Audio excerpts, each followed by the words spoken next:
Amigos, continuamos en argumentos. Se corre el riesgo de que la oposición o un grupo de la oposición vuelva a llamar a la abstención ante la imposibilidad de la habilitación de María Corina Machado, un tema que se ha venido hablando durante todo el año.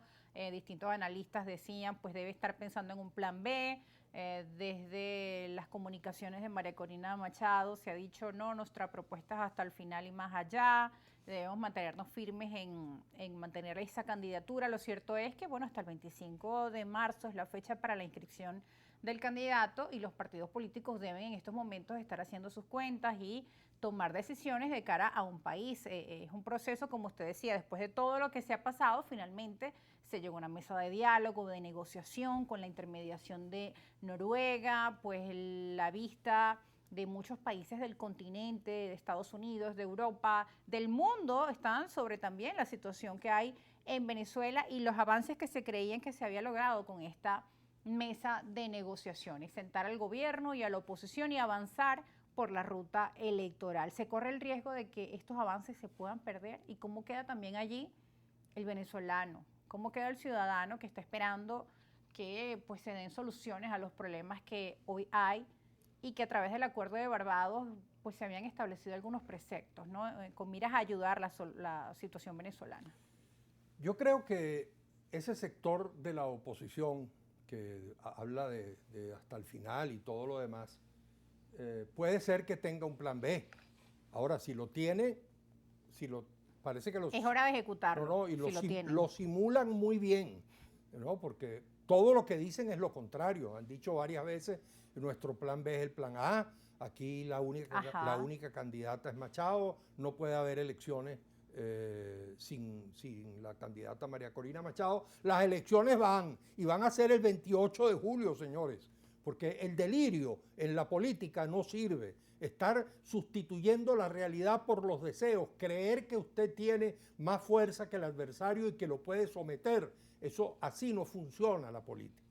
Entonces, ojalá que esta decisión de hoy los haga entender que tienen que sentarse en una mesa y todas las oposiciones deberían sentarse en una mesa a buscar un candidato de consenso que sirva a los intereses del país y no a los intereses de una de las parcialidades políticas. Lamentablemente, les guste o no, el 25 de marzo tienen que presentar una candidatura. Ahora, yo me imagino que ya no dirán hasta el final. El hasta el final es el 25 de marzo. Claro. Yo creo que incluso con su propia gente, la candidata Machado tiene la obligación de decirle a sus propios seguidores qué es lo que va a hacer con toda claridad. Creo que incluso no solamente le hace un daño al país y le hace un daño a la oposición, creo que se hace un daño a sí misma, a su liderazgo. Todas las encuestas o los rumores que hay de encuestas dicen que hay un descenso pronunciado de su candidatura. Porque si ella apenas salió la sentencia del TSJ, admite ese hecho, lo critica, lo censura, lo impugna, incluso recurre contra él si usted quiere, pero acepta la realidad política y se pone, como ella tanto dijo durante la campaña de las primarias, que no solamente se iba a elegir a una candidata, sino a una líder de la oposición, asume ese liderazgo y si ha dicho que la ruta es electoral, se pone a la cabeza del esfuerzo para buscar un candidato de consenso, estaríamos en otra situación. Ahora estamos metidos en este pantano en que una parte de la oposición muy importante no tiene candidato, porque la candidata Machado no es candidata. O sea, por más que lo digan y lo repitan y lo escriban en las redes, la candidata Machado no es candidata, no será inscrita en el CNE. Entonces tenemos que buscar entre todos un sustituto. Yo le sugeriría al G3, que creo que tengo suficiente interlocución como para hablarles a ellos a través de este programa, que no caigan en la tentación de decir, bueno, sin María Corina y sin la otra oposición vamos a escoger uno de los nuestros y ahora vamos a las elecciones con un candidato nuestro. Bueno, porque ese sería cometer un error también más o menos parecido.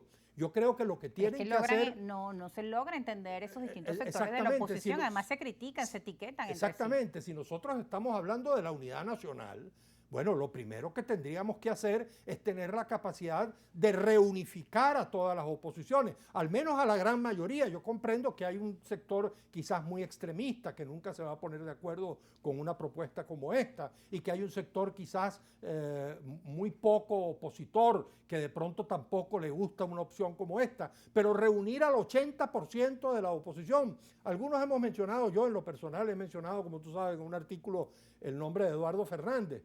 Lamento que las otras candidaturas, no hayan levantado suficiente vuelo para haber creado una tercera opción. Lo real, la política real en Venezuela me dice que tenemos que buscar el nombre de una persona que por la serenidad, por la experiencia, por los años, por las buenas relaciones que tiene con todos los sectores políticos de la oposición, desde María Corina Machado hasta los sectores, digamos, del centro político democrático. Pero no solo los partidos, también la población venezolana. Y de la población venezolana, de los sectores empresariales, laborales, etcétera. Pero yo estoy seguro de que esa inmensa mayoría que quiere cambio, esa mayoría social que quiere cambio, si los partidos políticos son capaces de ofrecerle un nombre que pueda ser de expresión consenso. de consenso, aunque fíjate tú las curiosidades, Pero el candidato de consenso es el único candidato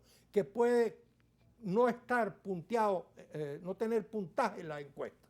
Es el único candidato que puede no tener puntos en la encuesta, porque si él logra reunir por sus características personales el concurso de los factores más importantes de la oposición, yo estoy seguro que ese 80% que quiere cambio va a votar como ocurrió en Barinas. El caso Barinas, que lo han mencionado tanto durante estos días. Hay unas reacciones en redes sociales también.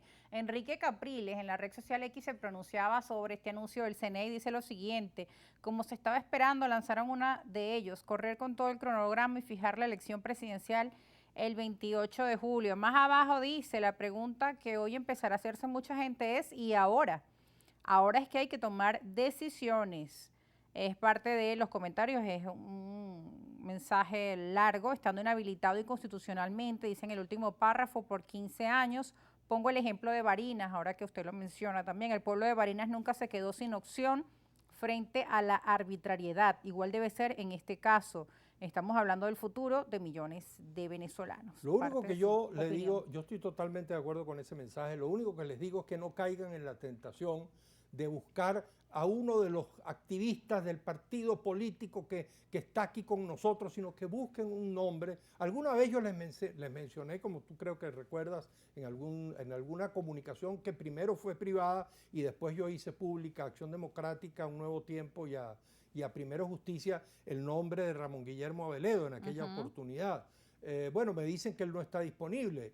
Creo que, como te digo, un nombre como el de Eduardo Fernández, caramba, es inaceptable que la oposición no pueda ver. Yo sé que él ha dicho que él no es candidato. Ahora, yo tengo la confianza de que si en Venezuela hay, digamos, un llamamiento para que él pueda ser la opción para representar a los venezolanos en un momento tan dramático como el que estamos viviendo, él no le va a regatear su nombre, su concurso a un país al cual le ha servido desde que era muchacho.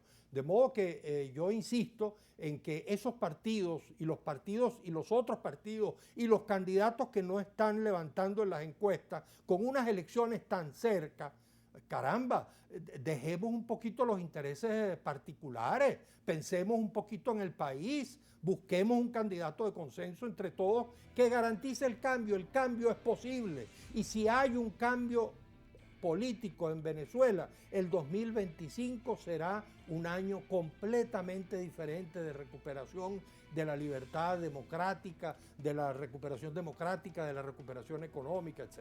Enrique, tenemos que ir a una pausa. Al regreso seguiremos conversando en Argumentos con ustedes sobre, diferentes aspectos de la realidad política nacional y también algunos de los comentarios que nos están llegando a través de nuestras cuentas en redes sociales, @argumentosgb en Instagram y @rosa_periodista. Y en la red social X, @argumentos_gb. Ahí en nuestras cuentas en redes sociales usted puede interactuar con nosotros. Pausa y ya volvemos.